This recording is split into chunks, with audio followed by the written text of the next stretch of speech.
నుంచి, కొంతమంది అనంతపూర్ నుంచి, తిరుపతి నుంచి, వైజాగ్ నుంచి, విజయవాడ నుంచి. Thank you, thank you, thank you అందరికీ.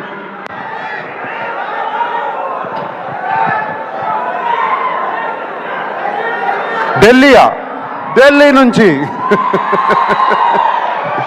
Okay, thank you.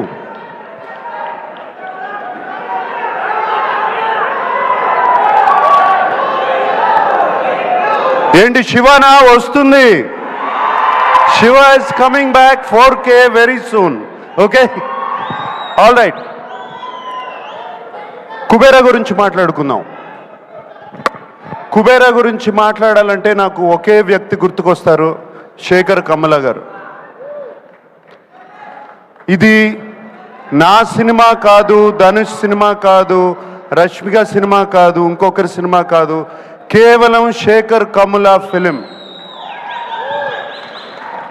మేమందరం దీంట్లో పాత్రలు మాత్రమే. శేఖర్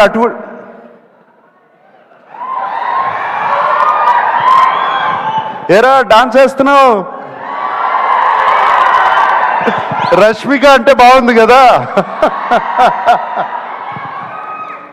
ఓకే,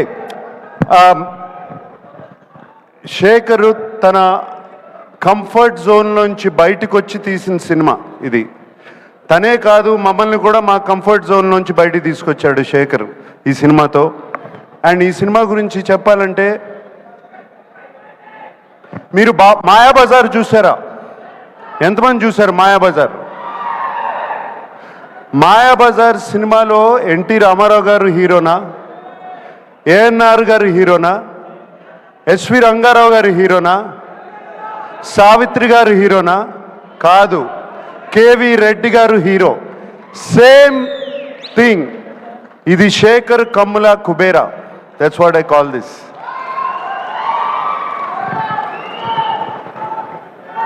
మేమందరం రొటీన్ సినిమాల నుంచి బయటపడి ఒక కొత్త సినిమాలు చేయాలి, కొత్త పాత్రలు చేయాలని ఉంటుంది నాకు కానీ, ధనుష్కి కానీ, రష్మికకు కానీ.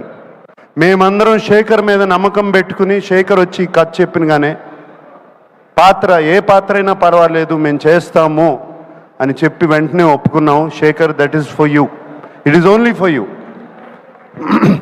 And I don't want to talk about Rashmika or మేము ఎంత బాగా చేసామో, మేమందరం ధనుష్ గురించి ఎంత బాగా చేశాడు అని కాదు. ఇక్కడ శేఖర్ కమలాస్ టీమ్ చాలా రోజుల తర్వాత ఒక టీం వర్క్తో పనిచేసిన సినిమా.